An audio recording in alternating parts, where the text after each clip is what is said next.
Jai Hind all. Myself Amita Asthana from Ajay Kumar Garg Engineering College, Ghaziabad. Here in this video lecture, we will take the topic from the subject Digital System Design KC 302. The topic is CMOS logic family. In the previous lecture, we have discussed the TTL logic family and the another logic family which we are going to discuss, that is complementary metal oxide semiconductor. So here the transistors of MOS technology are field effect transistors. They are known as Mosfets. So we will take two types of Mosfet, in that case Pmos and Nmos. The most of the MOS digital ICs are constructed entirely of the Mosfets only, and they are using no component at all. So Mosfets are relatively simple, inexpensive, and they can be fabricated very easily. Of course, there is no loading problem because input resistance is high for these devices. So MOSFET is a basic tool for designing any kind of circuit. It's a very special class of CMOS, the logic family, that is CMOS, and this can be understood very easily also. So there are two kinds of MOSFET, as we know. This is depletion type and MOSFET and enhancement type MOSFET. So MOS ICs are basically they are using the enhancement MOSFET exclusively. Okay. Now coming to the N channel MOSFET and P channel MOSFET. So here is the logic diagram. I guess you know very well this diagram. There are three terminals for any MOSFET: gate, source and drain. And this is a N channel. If the arrow is inside, this is representing the N channel MOSFET, and if the arrow is outside, it is representing a P channel MOSFET. So the direction of the arrow indicating the P and N channel MOSFETs, and the line is broken. This is indicating there is no conducting channel between the drain and the source. So here this is how the symbol of the MOSFETs we are representing. Just a small review for these MOSFETs, and basically the enhancement mode MOSFETs we are going to use. So in this, drain is biased positive relative to the source. Gate to source voltage VGS, as we know. Now this VGS is controlling resistance between the drain and source, and this is responsible for MOSFET to be on and off. So here are some cases which have been given. This is a circuit model, and for gate voltage to be 0, the MOSFET is off, and for gate voltage low, this is again off. And here if the plus 5 volt is at the gate, if the MOSFET is on, and high voltage we are giving, the MOSFET is of course on for both the cases. So here this is a small review for G is equal to 0.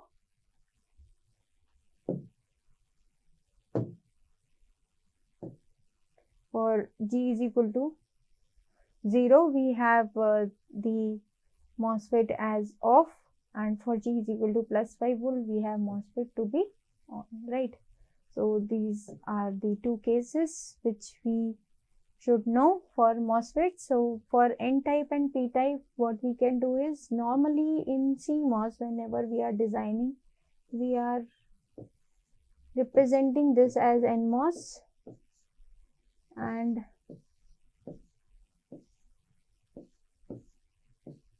this as PMOS. So this is also a general representation.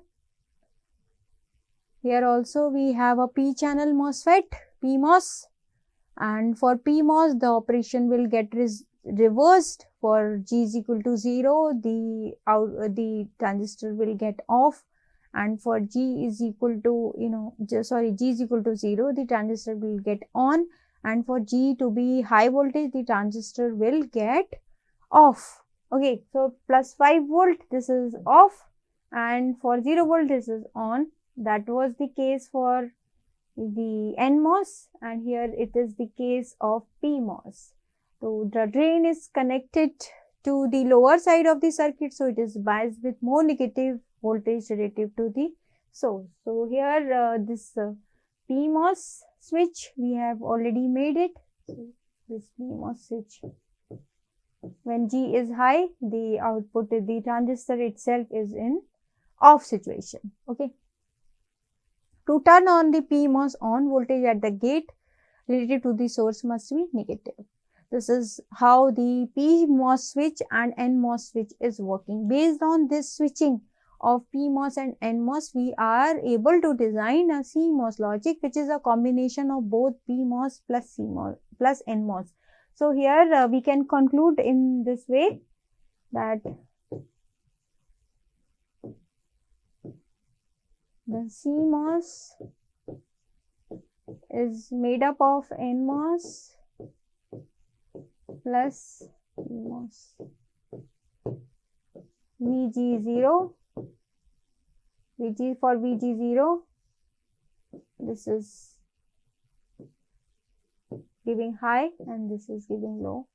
For VG plus 5 volt or high, this is low and this is high. This is a complete short introduction for the complementary MOS, and complementary MOS is the combination of both NMOS and PMOS. Now coming to the CMOS inverter. CMOS inverter is basically the circuit which is utilizing one NMOS switch and one PMOS switch, right? So we can make it as in this way also. This is my inverter, PMOS up at the upside and NMOS at the upside, and their gates are being connected. Okay, and here this is the voltage VDD, and here this is as ground we are taking it, and this is the source, this is the drain, this is drain, and this is source, like this. So one more thing we are able to find out from this particular diagram, that here whenever we are writing P for P, we will define as SD, and here whenever we are writing for N, we will define as for DS, right? So this is a small point which we need to remember for CMOS switches. So this mentioning is very, very important, because this is used in making the layout for the CMOS circuits. Anyways, here we will just understand the operation of this CMOS, and we will design some more circuits about the CMOS. So here this is the basic inverter circuit. Let us understand how it is working.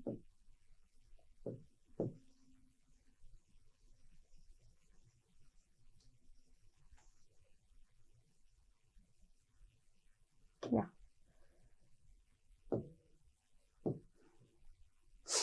Whenever my Vin is at logic 1, this is high, that means it is at high voltage. So this is at, let's say, plus 5 volt. Then this will be what is the condition of this particular? For plus high voltage, this is on and this is off. We have already discussed this PMOS is off for high and NMOS is on for high. So let us find out the voltage across it. So if this is off, there will be no connection between these two. This is 0 and this is 0. So the output will be 0, of course, right? For 1, we are getting the output as 0. Okay. Next, if the output is 0, now this is going to on and this is going to off. And if it is on, then all the voltage plus 5 volt is going to appear between these 2 points at the V out. So this will be at high voltage level, and the output what we are getting is 1. So we can understand, for 1 we are getting output as 0, for 0 we are getting output as 1. So this is what? This is the function of inverter. And hence very easily we can define any CMOS circuit which is acting as inverter. Now CMOS inverter has two MOSFETs in series. Gates of the two devices are connected with each other and drains are connected together as a common output, because I told you for P we are going to write SD and for N we are going to write DS. Okay, from up to low. That means from up to bottom we are going to write as P SD and N as DS. This point must be remembered. So this is a basic CMOS inverter and working we have already understood. Now coming to the CMOS NAND gate, using this CMOS logic, we can design the NAND gate, NOR gate, whatever we like using this CMOS logic. So CMOS logic, what we have seen is the NAND gate. For making the NAND gate, let me tell you one more important point here, that whatever circuit we are designing, below will be the NMOS logic, up will be the PMOS logic. If these transistors, NMOS transistors, are in series, here PMOS transistors will be in parallel, and wherever the transistors in parallel, these transistors will be in series. So this complete logic, if this is designed, then upper logic will be reversed of the lower logic, right? So PMOS is just reversed to NMOS and NMOS is just reversed to the PMOS. So here for getting the AND operation, we are taking the NMOS in series. For getting the OR operation, we are getting these two N's in, parallel. Okay.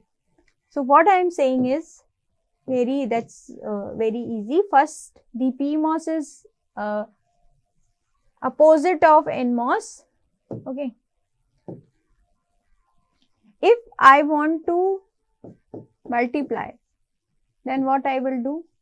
I will take two N type and I will make them in series, right? And if I want to add A plus B, then what I will do? I will take my two NMOS transistors and I will connect them in parallel. Okay. So this what A and B. So multiplication in series and addition in parallel, right? So multiplication operation and parallel operation. Now here, since we are multiplying A into B, NAND operation is A into B bar. Okay, for inverter operation, I need to reverse the circuit for the PMOS logic and taking the output from the midpoint. Here I am taking the output. So what I will do is, if I want to realize A, B bar,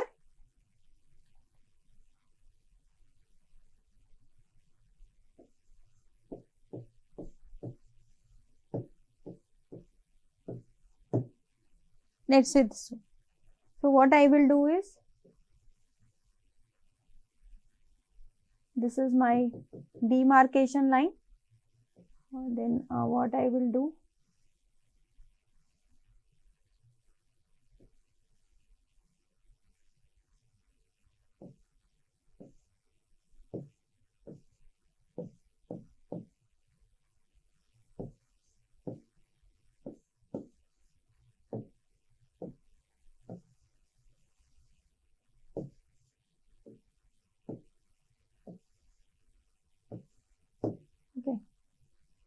So this is A plus B.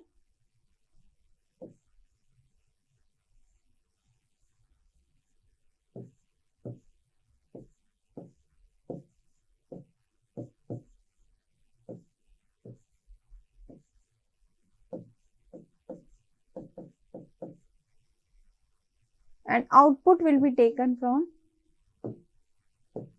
this. So this Y will be equal to A plus B bar. Because at this point, whatever operation we are doing here, the output will be the inversion of this particular circuit. So here in this way, we are designing the CMOS NOR gate. For multiplication,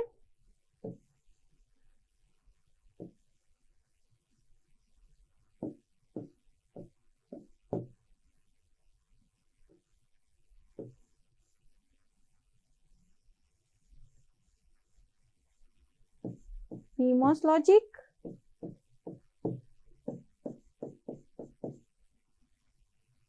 A, B, and output I am taking as A into B. Okay, this is obviously on the ground. So in this way, we are making a NAND gate using CMOS, and here we are making the NOR gate using CMOS. So this is a CMOS kind of logic which we are designing for the NAND and NOR gate, and similarly all the logics can be implemented using this CMOS logic, and only thing is that we are using the Mosfets, and the logic is, the N logic is just reverse of the P logic. The N logic will be designed at the bottom side, and the P logic will be designed at the upper side. Okay. So here this is the circuit for A plus B bar, what we are getting. For a low, this will be high. For any A or B to be low, this is going to be a low circuit, right? Here low, high, this is low, and if both are at high, then the circuit will be obviously low. Okay, right? So in this way we can design the CMOS circuit. The CMOS characteristics are, they are used for VLSI circuits and largest case circuit, very low power consumption, and in today's world we are using CMOS logic circuits operating at the single supply voltage of 5 to 15 volts.